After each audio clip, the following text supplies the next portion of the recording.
Algunas escenas de este programa han sido recreadas. Un anciano es asesinado a tiros delante de su familia en una celebración del 4 de julio. Nadie sabe de dónde vino la bala.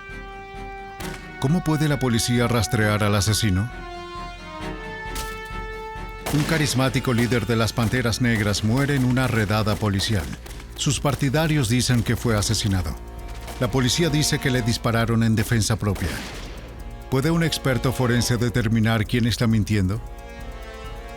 Un niño muere en un tiroteo.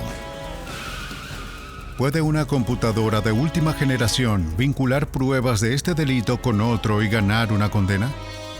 Toma una fracción de segundo para que un arma cause la muerte. Resolver un crimen toma mucho tiempo. Pero con el aumento de la velocidad, la experiencia y la precisión, los detectives forenses se están concentrando en su objetivo mortal.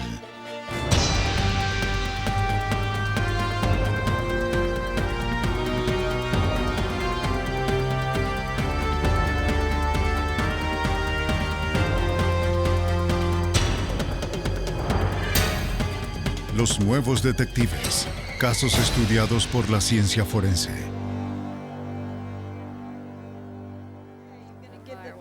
Objetivo mortal. En Bloomingdale, Illinois, 64 kilómetros al noroeste de Chicago. El 4 de julio de 1989 comenzó como cualquier otro día de celebración por la independencia. Al igual que la gente en todo Estados Unidos, las familias y amigos se reunieron para conmemorar el aniversario del país, relajándose y celebrando la tradicional barbacoa en el patio trasero. Los niños se divirtieron con bengalas, mientras esperaban ansiosamente que anocheciera y comenzara el espectáculo de fuegos artificiales en la ciudad. En la zona de picnic, el festival ofreció una gran cantidad de atracciones para que todos disfrutaran. Pero para una familia de Bloomingdale, la celebración terminó en tragedia. En un campo cerca de la zona de picnic, la familia se unió a una multitud que se reunió para esperar los fuegos artificiales. El abuelo pasaba el tiempo jugando con sus nietos. Luego se cayó de su silla de repente. ¿Qué sucede? ¡Ayuda! Su esposa pensó que había tenido un ataque al corazón. ¿Está todo bien? Dos detectives fuera de servicio estaban de picnic con sus propias familias. Se apresuraron a ofrecer ayuda. Cuando voltearon el cuerpo del hombre, encontraron una herida sangrienta debajo de sus costillas, un orificio de bala. Este abuelo de 64 años había sido asesinado a tiros. La conmoción pasó de inmediato a desconcierto. Nadie había oído un disparo ni visto nada. Una búsqueda en el campo resultó vacía. No encontraron ningún arma, ni un cartucho usado. El asesinato fue el caso más desconcertante que la policía de Bloomingdale había encontrado. ¿Quién le había disparado al hombre y por qué? Hallar el misterio, forjar un vínculo entre la víctima y el asesino, exigiría todo el ingenio de los expertos forenses. El teniente Richard Vaughn es el examinador balístico del Departamento del Condado de DuPage. Tan pronto se realizó una autopsia, la policía de Bloomingdale lo llamó. El forense confirmó que una bala había golpeado a la víctima en el lado derecho y luego penetró por debajo de la caja torácica, causando su muerte. También recuperó la bala. Afortunadamente no había tocado el hueso y estaba en condiciones intactas. La tarea inicial de Vaughn fue determinar qué tipo de arma se había usado, para que él y los detectives pudieran empezar a buscar el arma y en última instancia a su dueño. Bajo su investigación, el tamaño y el peso de la bala, así como cualquier marca física, podrían proporcionar información vital.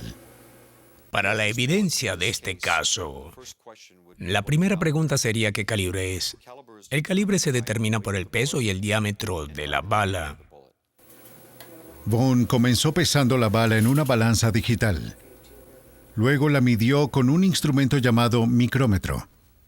Cuando el proceso se completó, determinó que la bala era de calibre .44.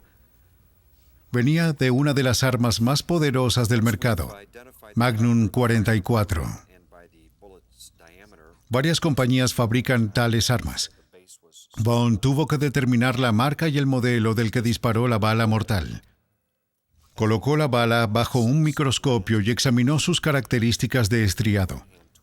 Todas las armas dejan una serie de ranuras en espiral en una bala a medida que baja la velocidad del cañón, el número de ranuras, su ancho, y si se tuercen a la izquierda o a la derecha, varía según el fabricante. Esta bala en particular tenía 6 surcos y 6 ranuras, las regiones elevadas en el medio.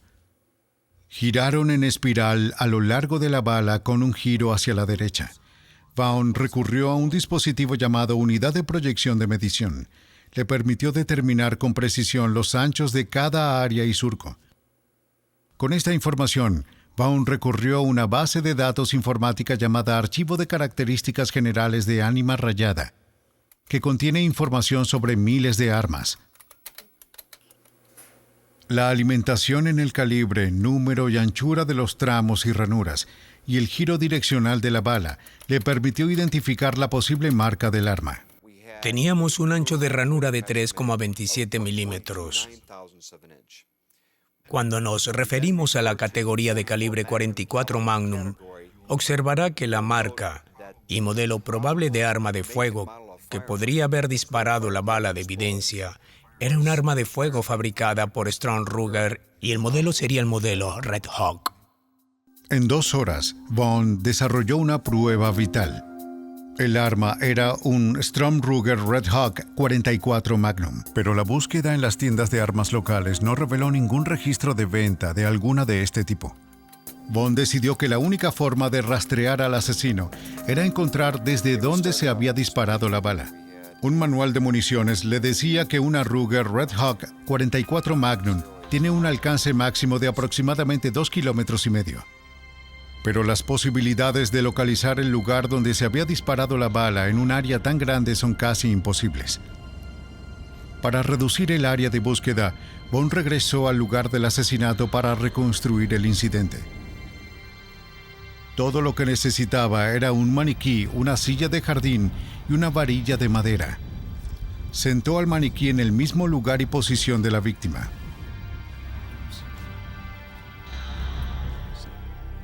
Luego introdujo la varilla en el cuerpo en el ángulo preciso de la herida. La varilla representa la trayectoria real de la bala. En vista de que tenemos una herida aquí en el lado derecho y la bala fue recuperada en el lado izquierdo, notará que la varilla está apuntando en esta dirección. Ahora nos referiremos a esto como la supuesta trayectoria de la bala. La varilla apuntaba aproximadamente hacia el noroeste. Si Vaughn tenía razón, esa era la dirección desde la que se había disparado la bala. En su laboratorio comenzó a trazar el mapa del área donde la policía debería centrar su búsqueda. Este es un mapa específico de Bloomingdale que pude obtener en el Departamento de Carreteras y que demuestra o representa el área de búsqueda.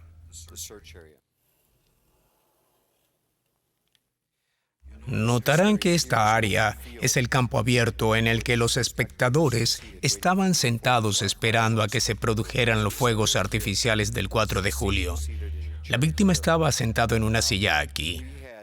Ahora, habíamos determinado por un cuadrante que nuestra área de búsqueda iba a ser al norte y noroeste. ¿Pero desde dónde se había disparado la bala en el área de búsqueda? Las referencias de Vaughn le dijeron que la velocidad de la boca de una Red Hawk es de 366 metros por segundo, pero a partir de la herida de 38 centímetros de profundidad en el hombre muerto, un médico forense estimó que la bala se ralentizó a menos de 213 metros por segundo cuando impactó. Con la ayuda de un experto en balística informática, Vaughn calculó hasta dónde debe haber llegado la bala para que su velocidad se redujera a esta magnitud. Nos percatamos de que la velocidad de impacto era de aproximadamente 137 a 213 metros por segundo y que tendríamos que centrar nuestra búsqueda en un área entre 457 y 640 metros. Nuestra área de búsqueda estaría en este espacio de aquí. Lo que hicimos fue establecer un cono de origen, por así decirlo, en el que centraríamos nuestra búsqueda desde esta línea representada aquí hasta esta carretera que está representada aquí. Después de delimitar el área de búsqueda, Vaughn y la policía peinaron los vecindarios entre 457 y 640 metros al noroeste de la zona de picnic. Llevaron a cabo entrevistas puerta a puerta, buscando cualquier prueba de que se hubiera disparado un arma de gran calibre. Finalmente llegaron a una residencia en la avenida Lawrence. En la búsqueda del patio trasero hicieron un descubrimiento crucial. En una esquina había un recipiente de 55 galones perforado con agujeros. Vaughn sintió que podían haber sido hechas con balas del calibre 44. Los bordes mostraban pocos signos de óxido, lo que sugería que eran nuevos. ¿Habían sido hechas por la misma Magnum que asesinó al anciano? Para averiguarlo, Vaughn tuvo que recuperar una de las balas y compararla con la del hombre muerto. Se apoyó en las varillas para orientarlo en la dirección correcta. Con suerte, lo conducirían a una bala. Tenemos pruebas de que los disparos se hicieron en un ángulo un poco más alto del que salieron. También notarán que el metal de este lado tiene una hendidura aquí que se dobla dentro, lo cual indica que es por donde entró la bala. Y en el otro lado tenemos evidencia de que la bala sale donde el pliegue metálico se dobla hacia el exterior. Esto indica que la bala salió. Tomaremos esta varilla ahora y reconstruiremos la trayectoria. En otras palabras, la trayectoria de vuelo de la bala desde el momento en que impactó el recipiente, de 55 galones hasta su salida. Se puede ver el metal alrededor del perímetro y su pliegue indica su salida. Esto demostraría que esta bala continuó en una trayectoria de vuelo recta. Lo más probable es que hubiera golpeado el césped en algún lugar de aquí. Lo que tenemos que hacer es centrar nuestra búsqueda en esta área. También tendremos que hacer una búsqueda realmente exhaustiva. Vaughn y los detectives se separaron para encontrar la bala. A pesar de su minuciosidad, no encontraron nada. Tal vez el barril había sido movido desde que los disparos se hicieron a través de él. Si es así, se necesitarían detectores de metales para buscar en un área más grande. Entonces, uno de los ayudantes del alguacil se le ocurrió una idea. Quizás los que dispararon habían quemado troncos en el recipiente mientras lo usaban como blanco. Tal vez las balas estaban en una pila de cenizas. Revisó las cenizas y encontró lo que estaba buscando. Si Richard Vaughn pudiera probar que la bala vino de la misma arma que asesinó al anciano, tendría la pista que necesitaba. Voltéalo, voltéalo. Cuando un hombre murió en un picnic en Bloomingdale, Illinois, el 4 de julio, la policía solo tenía dos pistas: la bala recuperada en la autopsia y la herida que causó. Ahora el examinador balístico Richard Vaughn tenía una segunda bala, encontrada cerca del recipiente de 55 galones. Una comparación de las balas le diría si provienen de la misma arma. Cada Ruger Red Hawk Magnum deja marcas de estrías similares en una bala, 6 ranuras y surcos con un giro a la derecha. Pero cada arma también deja su propia firma única e individual en las balas que dispara, producida por pequeñas irregularidades en el rifle. La bala encontrada en el recipiente estaba deformada por el impacto, pero Vaughn todavía pudo discernir varias marcas distintivas. Fueron suficientes para concluir que provenían de la misma arma que asesinó a la víctima. El sospechoso estaba cerca, pero una pregunta seguía pendiente. ¿Podría una bala disparada desde el patio trasero viajar sin obstáculos 800 metros hasta el lugar del picnic? Vaughn solicitó la ayuda de una empresa de ingeniería para examinar la posible trayectoria de la bala. Registraron las elevaciones del terreno, las posiciones, alturas de cada casa y árboles entre las residencias de la avenida Lawrence y el área del picnic. Luego construyeron un diagrama.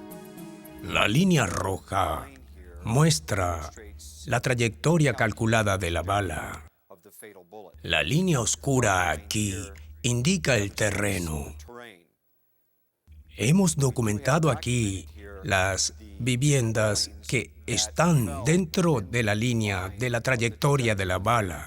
Lo que pudimos determinar que fue esta residencia en particular, por ejemplo, La bala iba directamente a su derecha. Esto indica dónde estaba el arma. Esta es la valla que estaba detrás de la propiedad de los sospechosos. Y este es el área donde la víctima estaba sentado. En su viaje de 800 metros hasta el área de picnic, había muchos posibles obstáculos. Sorprendentemente, la bala no le dio a ninguno. ¿Pero tendría todavía suficiente poder para asesinar una vez que llegara ahí? Para presentar su caso, Vaughn tenía que probarlo. Acudió al experto en balística de heridas Martin Fackler, que había ideado una forma estandarizada de probar hasta qué punto una bala penetra en la carne humana cuando viaja a distintas velocidades. La profundidad de la herida depende de la velocidad de la bala.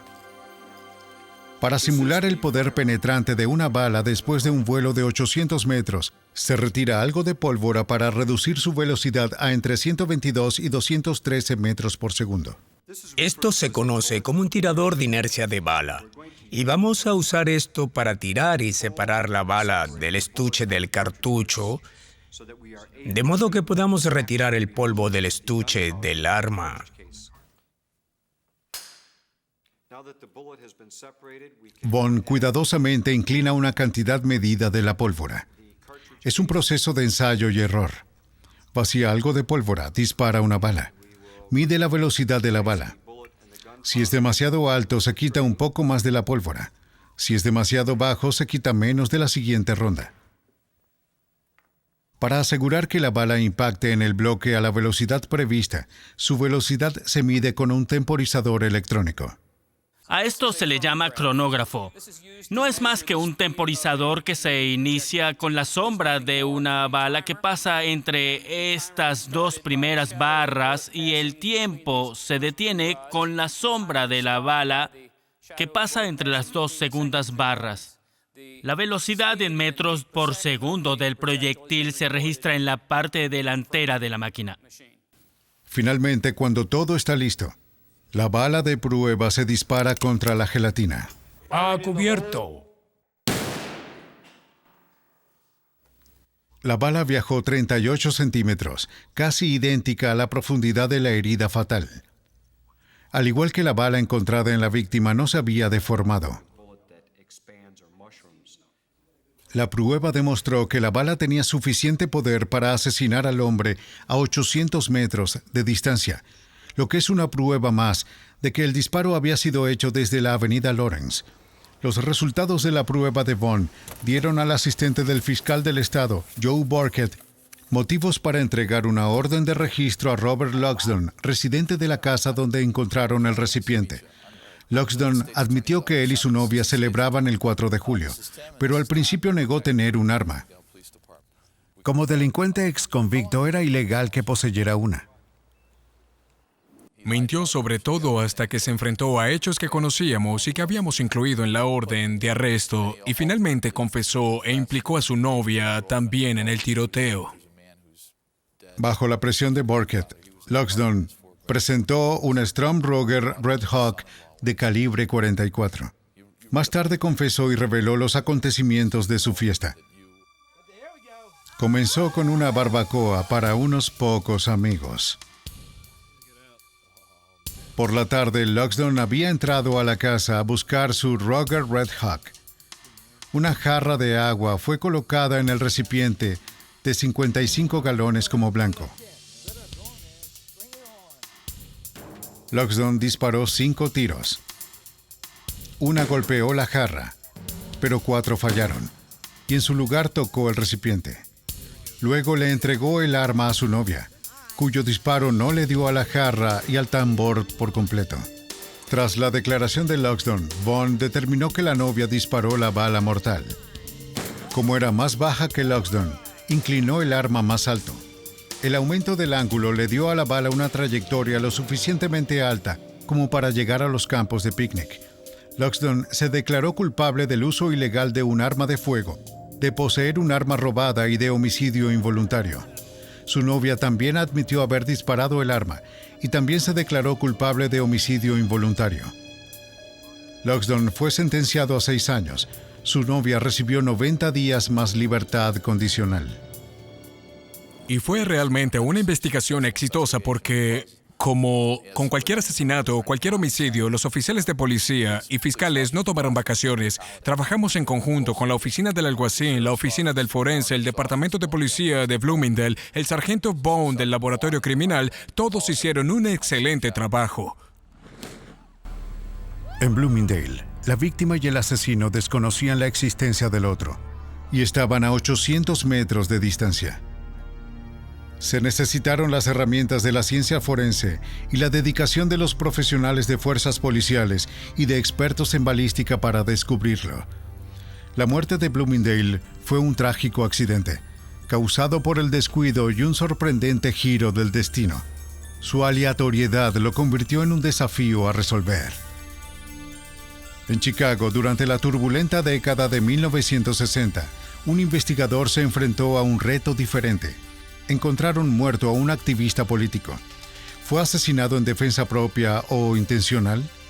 Las paredes acribilladas con balas tenían la respuesta. 4 de diciembre de 1969, 4:45 de la mañana.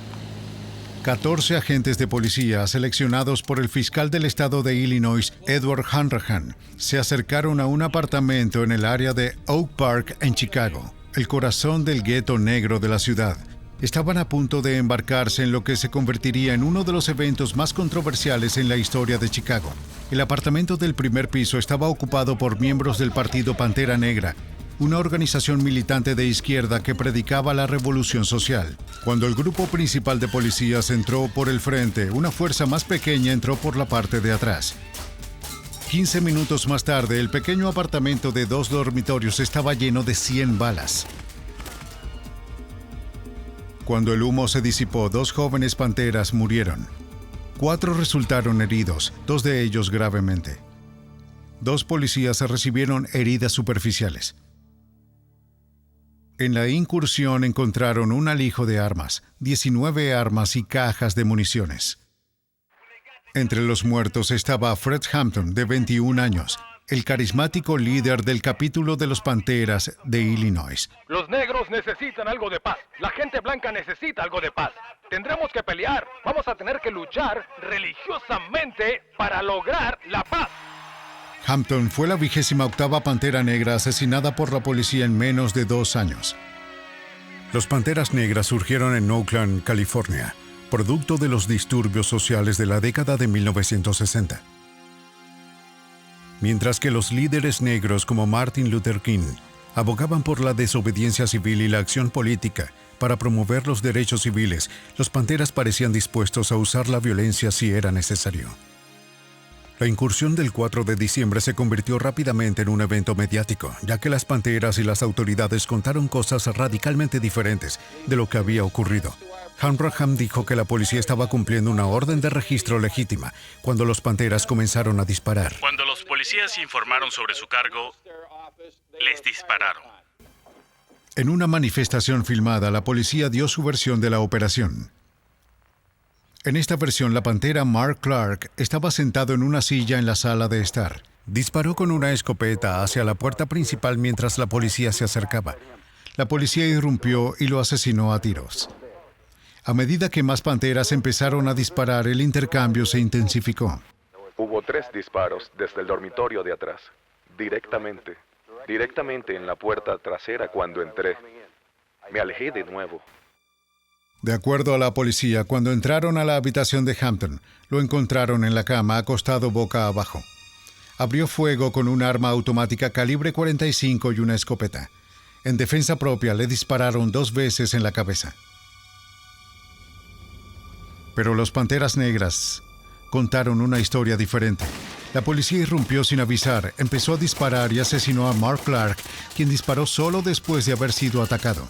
Ninguna otra pantera había usado un arma. Otros policías entraron por la parte de atrás, encontraron a Fred Hampton dormido y le dispararon 2 veces en la cabeza antes de que tuviera la oportunidad de despertarse. La novia de Hampton estaba en la cama con él cuando comenzó la incursión.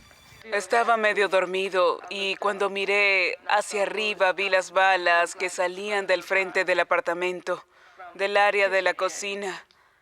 Había policías disparando. Solo levantó la vista, no dijo una palabra, no se movió. Acababa de bajar la cabeza, nunca se levantó de la cama, nunca dijo una palabra, nunca se levantó de la cama. Las Panteras estaban convencidas de que Fred Hampton había sido asesinado y que la policía había encubierto todo. El abogado de las Panteras, Skip Andrew, actuó como su portavoz.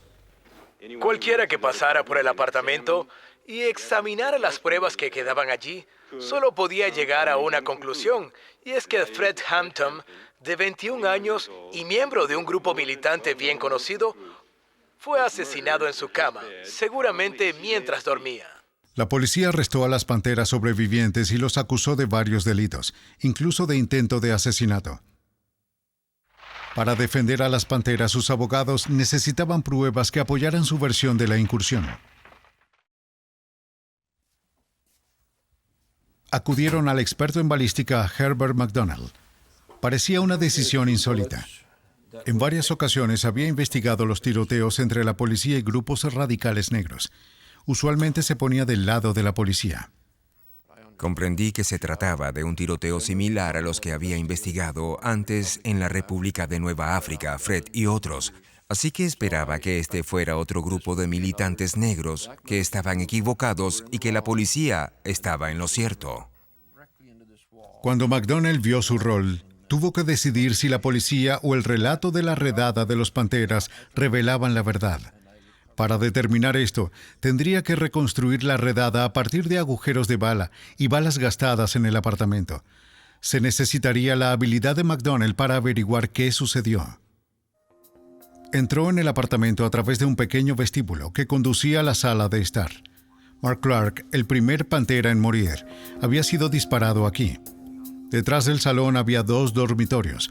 Fred Hampton había muerto en el más alejado. Finalmente, en el fondo estaba la cocina, por donde había entrado la retaguardia de la policía. McDonald comenzó su investigación en la sala de estar. Pasé 10 horas y media recogiendo pruebas, tomando fotografías y observando las trayectorias de varias balas. Nunca había visto un área que hubiera sido tan baleada como la sala de estar. En la pared del sur había 45 agujeros de bala de varios calibres. Los más grandes eran de calibre 45 y fueron disparados con una ametralladora Thompson. Hubo disparos de escopetas y hubo de calibre 30 y 38. El hecho de tener diferentes tamaños hizo que fuera algo fácil establecer cuáles fueron disparados con diferentes armas. ¿Quién había hecho esos disparos? ¿Las Panteras o la policía? McDonald esperaba que su investigación le diera la respuesta. Pasen.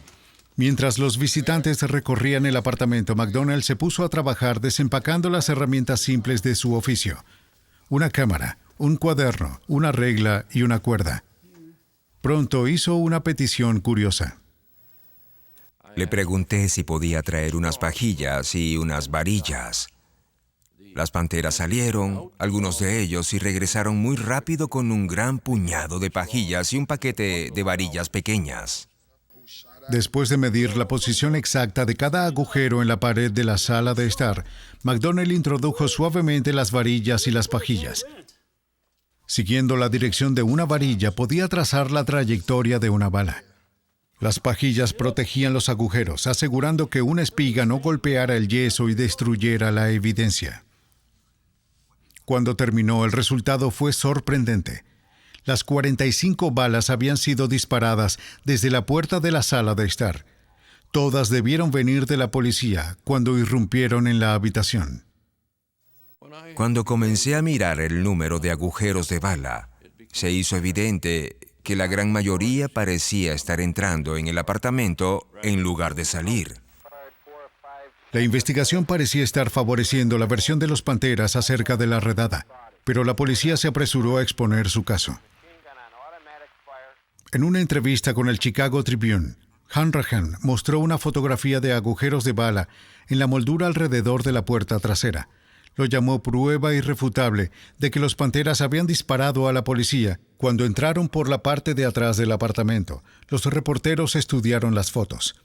Una de las dos fotos que le dio Tribune tenía 2 agujeros de bala en lo que se suponía que era el lado derecho de la puerta trasera.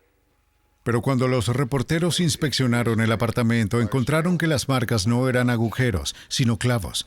Hanrahan se retiró. He dicho que hemos publicado las fotos. No hemos caracterizado ni descrito las condiciones que describen. Aparte de decir que es una representación exacta de ese objeto en particular. Ahora la policía cambió su historia. Las balas de las Panteras, según decían, entraron con la puerta abierta. Eso no es lo que McDonnell encontró. Las afirmaciones de que se dispararon balas contra la policía por la puerta trasera son injustificadas. No hay manera de que las balas no hayan golpeado a una persona en la puerta, y si se les pasara por alto, habrían chocado contra una pared de ladrillo.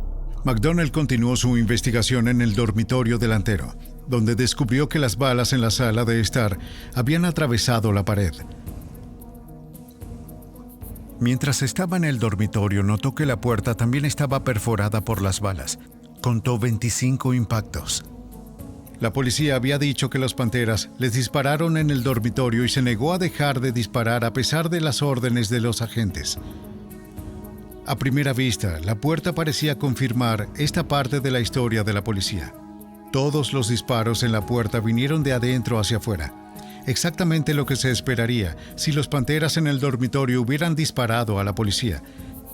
Pero había un rompecabezas. Ninguno de esos 25 disparos le dio a un oficial, ni había rastros de ellos en el pasillo. Si esas balas hubieran sido disparadas cuando la puerta estaba cerrada, como dijo la policía, habrían golpeado el pasillo justo enfrente de la puerta de ese dormitorio. No hubo ni un solo punto de impacto. Así que teniendo las varillas entre la sala de estar y el dormitorio empotradas, pude abrir la puerta hasta el final y luego todo lo que tuve que hacer fue empujar las varillas desde el lado de la sala de estar y de los 25 agujeros de la puerta. 25 se explicaban por las balas que salían del salón cuando la puerta estaba abierta. Cuando se hicieron estos disparos, la puerta del dormitorio estaba abierta, más o menos paralela a la pared del dormitorio. Las balas disparadas por la policía en la sala de estar pasaron a través de la pared y luego continuaron a través de la puerta. A estas alturas las pruebas eran abrumadoras. De todas las balas disparadas, solo una escopeta en la puerta de la sala, parecía haber sido disparada por un Pantera Negra. Empezaba a aparecer un tiroteo unilateral. Hubo al menos 99 disparos entrando. Era 99-1.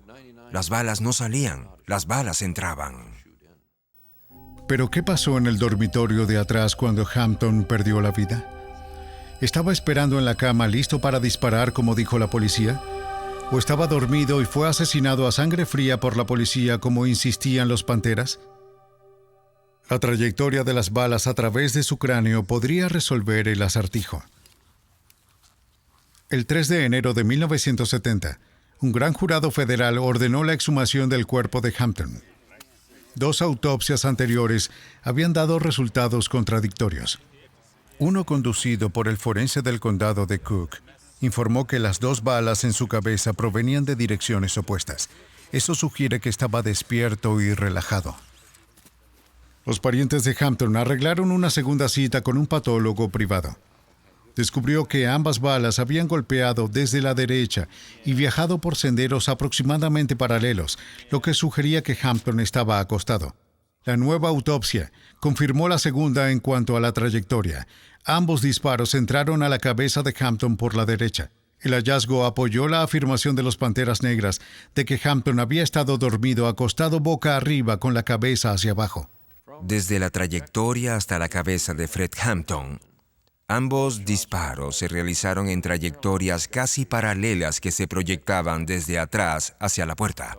Así que si un policía hubiera entrado y disparado, Fred había estado en esa posición cuando la segunda persona entró con un calibre diferente y disparó un segundo tiro. y estaría muerto o agonizando. La meticulosa investigación de McDonnell y la autopsia apoyaron la versión pantera de los hechos. Parecía como si la policía hubiera asesinado a Fred Hampton. Pero la pregunta más crucial aún no ha sido respondida. ¿Las panteras o la policía dispararon primero? Si las panteras hubieran empezado el tiroteo, incluso si hubieran disparado una vez, la policía podría mantener que solo dispararon en defensa propia. Para responder a esta pregunta, McDonnell realizó su trabajo de detective más deslumbrante. El tiroteo había comenzado cuando la policía irrumpió la sala de estar. McDonnell encontró que la puerta de la sala contenía 2 agujeros de bala. Su examen de marcas de pólvora y astillas de madera estableció que una bala provenía de afuera. De un revólver de calibre .38 de la policía, recuperó la bala en la pared del salón. Un segundo agujero más grande probablemente vino de la escopeta de Mark Clark. Después de hacer un agujero en la pared de la puerta, la bala atravesó una pared y terminó en el hueco de la escalera fuera del apartamento. McDonnell tenía una idea. Al averiguar hasta dónde estaba abierta la puerta cuando la bala del calibre 38 y la bala de la escopeta pasaron a través de ella, podría ser capaz de saber quién disparó primero. Rastreó las trayectorias de las balas mientras volaban a través de la puerta. Sabía que, según ellos mismos admitieron, la policía había forzado la apertura de la puerta al comenzar la incursión. Pasó una cuerda por el agujero de calibre 38 en la puerta hasta el agujero de calibre 38 en la pared. Luego ajustó la puerta hasta que la cuerda quedó recta. La puerta estaba apenas entreabierta. Luego pasó una línea desde el agujero de bala en el hueco de la escalera a través del agujero en la puerta y luego a la silla de Mark Clark. Esta vez, cuando la cuerda se enderezó, la puerta estaba abierta en 3/4 partes. Con sus experimentos, McDonnell reconstruyó el escenario. Cuando la policía abrió la puerta, al comienzo de la incursión disparó la 38. Al abrirse más, se disparó una escopeta de los Panteras. Esa fue la única evidencia de que cualquier arma fuera disparada. La conclusión de McDonnell fue clara. La policía disparó primero. Según los hallazgos de McDonnell, la policía irrumpió disparando un arma calibre 38, mientras abrían de golpe la puerta de la sala de estar. Una pantera, presuntamente Mark Clark, devolvió el fuego. Mientras el fusilamiento de balas de la policía entraba en el apartamento, las panteras huyeron al segundo dormitorio donde intentaron en vano despertar a Fred Hampton. Cuando la policía llegó al dormitorio, le dispararon a Hampton 2 veces en la cabeza. En la corte, los cargos contra los 7 panteras negras sobrevivientes fueron finalmente retirados.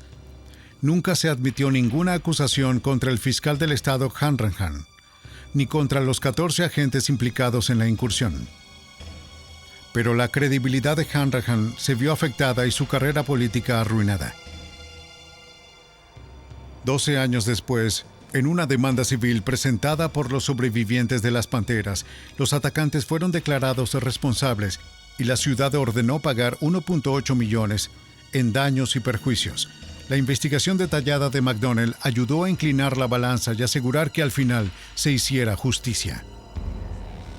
Han pasado 30 años desde la muerte de Fred Hampton, pero hoy en día la resolución del crimen requiere tanta tenacidad e ingenio como siempre. Los investigadores encontraron un nuevo aliado en la computadora. Está demostrando que el pasado de un criminal puede alcanzarlo.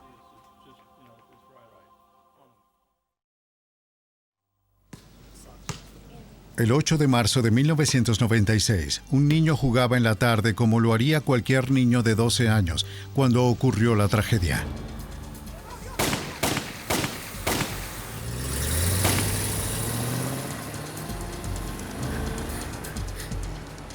¡Oh, cariño! Una guerra de pandillas se desató en las calles de su vecindario de Nueva Orleans. El niño se convirtió en una víctima de esa guerra, con una bala en la cabeza por un disparo sin sentido. En cuestión de minutos, la policía y los paramédicos llegaron a la escena.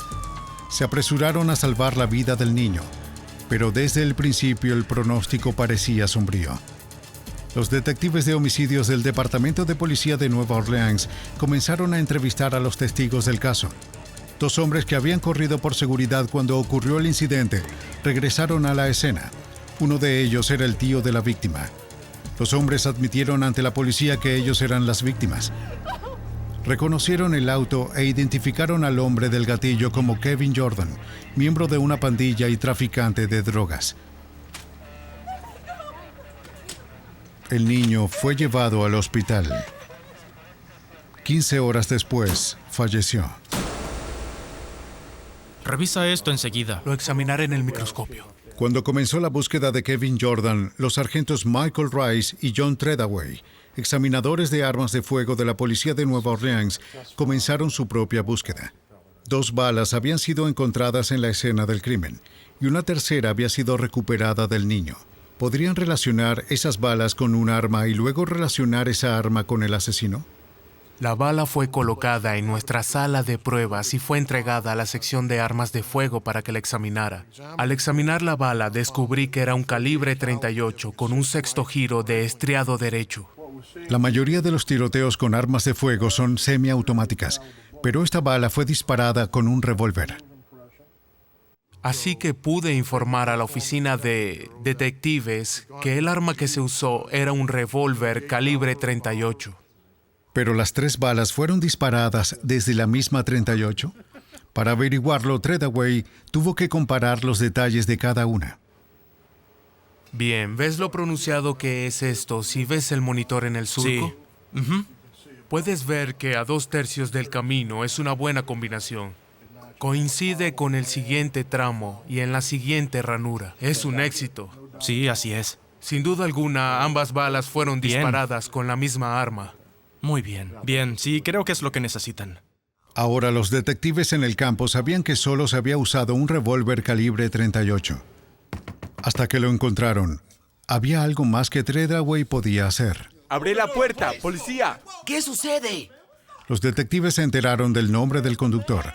Era Henry Talley. También descubrieron que tenía un revólver de calibre 38. Hombre, por favor, deja de hacer eso. ¡Demonios, vamos! No quiero problemas. ¡Vamos, para! El 16 de marzo llegaron a la casa de Talley armados con órdenes de registro. Una búsqueda reveló parafernalia de drogas, marihuana, cocaína, crack y 3 armas, incluyendo su revólver de calibre 38. Se lo llevaron para interrogarlo. Las armas de Talley fueron confiscadas y enviadas a Treadaway en el laboratorio de balística. ¿Podría relacionar el revólver 38 con la bala que asesinó al niño? De ser así, la policía podría construir un caso sólido contra Talley y el presunto asesino Kevin Jordan, que ya había sido arrestado por sospecha de asesinato. El punto de partida fueron las pruebas de huellas dactilares. ¿Talley o Jordan dispararon el arma y dejaron huellas en el gatillo? Timothy Susenow, un experto en huellas dactilares del Departamento de Policía de Nueva Orleans, muestra cómo las encuentra. Las huellas dactilares latentes, huellas invisibles a simple vista, son desarrolladas en un proceso de 2 etapas. La primera consiste en fumigar con superpegamento. Las moléculas del pegamento se adhieren a una impresión. Se toma el superpegamento y se vierte en el plato de aluminio. Luego se coloca el plato de aluminio en una placa caliente que está dentro de este tanque. Eso calentará el superpegamento y acelerará el proceso de fumigado. Dentro de 1 hora, el arma está cocida. Ahora está lista para la segunda etapa de la prueba. Se lava con un tinte fluorescente. Si existe alguna huella, el tinte se adherirá a ella y se hará visible bajo la luz ultravioleta. Desafortunadamente no apareció ninguna en la 38 encontrada en la residencia de Talley. La prueba no pudo ayudar a culpar a Talley o Jordan. Aún así, a menudo vale la pena realizar la prueba. A veces puede producir resultados dramáticos. Este es un ejemplo de una huella parcial que fue revelada en el gatillo de un arma que fue usada en el asesinato. Como puedes ver, la huella parcial está aquí, en la parte delantera del gatillo, que se encuentra justo aquí. Para establecer una conexión entre el arma de Tali y la bala, Treadaway necesitaba inspeccionar una bala del arma. Esta es la sala de recuperación balística. Aquí se encuentra el tanque balístico en el que probamos el disparo de nuestras armas. Él es el oficial Glenn Sorpas. Él probará estas armas. Bien, voy a probar el fuego de este. 38 primero. Antes de hacer algo con esto, nos gusta comprobar que el arma funciona bien. Asegúrense de que no haya obstrucciones en el cañón y de que todas las partes del arma estén en su sitio. Proseguiré y lo cargaré.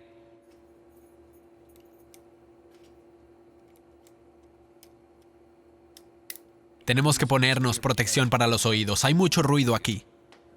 El arma se dispara en un tanque de 800 galones de agua, informalmente llamado el jacuzzi. El agua detiene la bala sin distorsionar su forma ni marcar su superficie.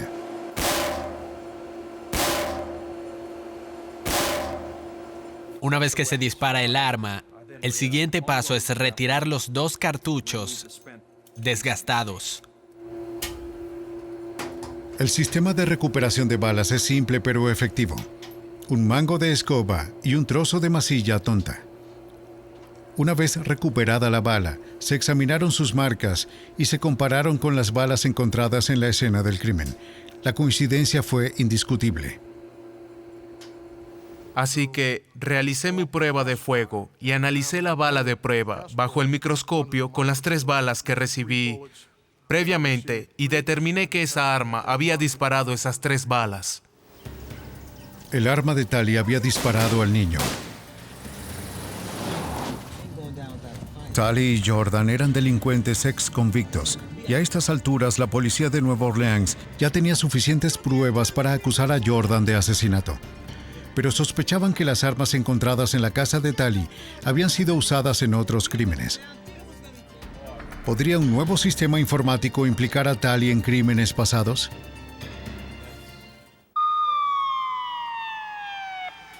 Cuando un niño de 12 años murió en un tiroteo en 1996, la policía de Nueva Orleans tenía disponible una nueva herramienta para resolver el crimen. A principios de ese año instalaron el Sistema Integrado de Identificación Balística, o IBIS. Acelera dramáticamente el tiempo que se tarda en hacer coincidir las balas de la escena del crimen con las armas confiscadas por la policía. El sargento Michael Rice dirige la operación IBIS. Para él es un gran avance con respecto al antiguo método. Íbamos y físicamente tomamos estas armas, le hacíamos pruebas y análisis en el microscopio. Bueno, ahora con nuestro sistema IBIS podemos simplemente, como cuestión de rutina, probar estas armas y ponerlas en el IBIS. Esta imagen se correlacionará y se cotejará con todas nuestras bases de datos actuales. Y si esta arma ha sido usada en un crimen, lo sabremos. En muy poco tiempo, quizás dentro de 1 hora. En el corazón del IBIS se encuentra un sofisticado programa informático conectado a un microscopio. En el microscopio hay 2 cámaras de video diminutas. Cuando se coloca una bala de prueba debajo de una de las cámaras, su imagen ampliada aparece en la pantalla. Greg McRae es uno de los detectives de Nueva Orleans entrenados para usar el nuevo sistema. Tenemos el proyectil, la bala montada en un pequeño accesorio con la información grabada en él. Está adherido aquí. Vamos a montarlo en la máquina. Gírelo y ciérrelo. Con solo pulsar un botón, la base comienza a moverse, girando la bala a través de una revolución completa. Escanear una imagen de la bala en la computadora. Como puedes ver, ves estrías, ves surcos y marcas. A medida que lo movemos hacia abajo, le tomaremos una fotografía. La máquina digitaliza esta imagen a medida que la toma. Ahora, cuando lo procesamos,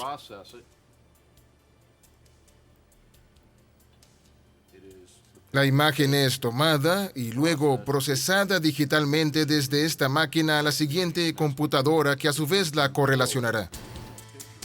IBIS es un programa diseñado para escanear cada imagen en busca de su patrón distintivo de marcas o líneas.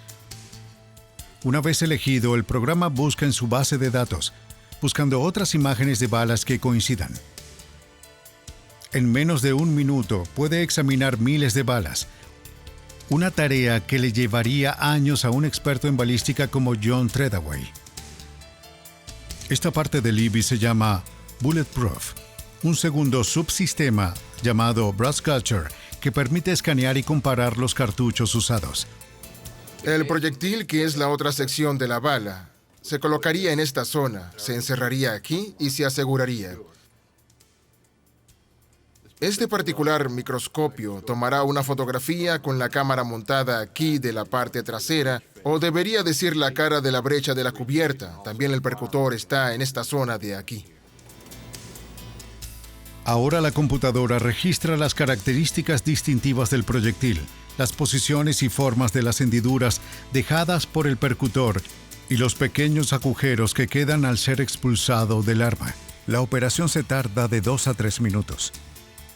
IBIS había sido instalado hace menos de 1 mes cuando una bala calibre 38 del revólver que asesinó al niño de 12 años entró en él. No hubo coincidencias, ni con las miles de balas de la base de datos de la computadora. Pero el poder real del sistema se demostró con las balas de prueba, disparadas con una segunda arma, una automática calibre 45 encontrada en el apartamento de Henry Talley. El detonante que estamos viendo, si lo observas muy de cerca, puedes ver esta imagen justo aquí. Lo revela todo. Esto es muy claro. Al mirar la pantalla, sabíamos que la probabilidad de una coincidencia era muy alta. El IBIS hizo un gran hallazgo, implicando a Henry Talley en otro tiroteo sin resolver. Fue suficiente para fortalecer el caso en su contra en relación con la muerte del niño. IBIS había demostrado su validez en su primer caso. Antes del IBIS, este caso hubiera quedado sin resolver. Nunca jamás habría tenido un seguimiento adicional, a menos que hubiera una razón específica. Hemos descubierto muchos casos de homicidios y de enfrentamientos aquí en la ciudad. Hemos hecho esos enlaces y esas correlaciones todos juntos. Es lo que Greg está haciendo ahora mismo. Estamos orgullosos de lo que hacemos aquí. Y yo no podría estar sin IBIS hoy. La muerte del niño de 12 años fue resuelta en parte por el trabajo balístico tradicional. Pero sin el sistema informático IBIS, la policía nunca habría conectado las armas de Talley a otro crimen, que de otro modo podría haber quedado sin resolver. Kevin Jordan y Henry Talley fueron condenados por asesinato en primer grado y ahora cumplen cadena perpetua. Con el desarrollo de nuevas formas de rastrear las balas hasta las armas y las armas hasta los criminales, los detectives forenses ahora son capaces de convertir la propia munición de un criminal en su contra. Mientras haya una bala, hay una pista. Y mientras haya una pista, hay una oportunidad de atrapar a un asesino.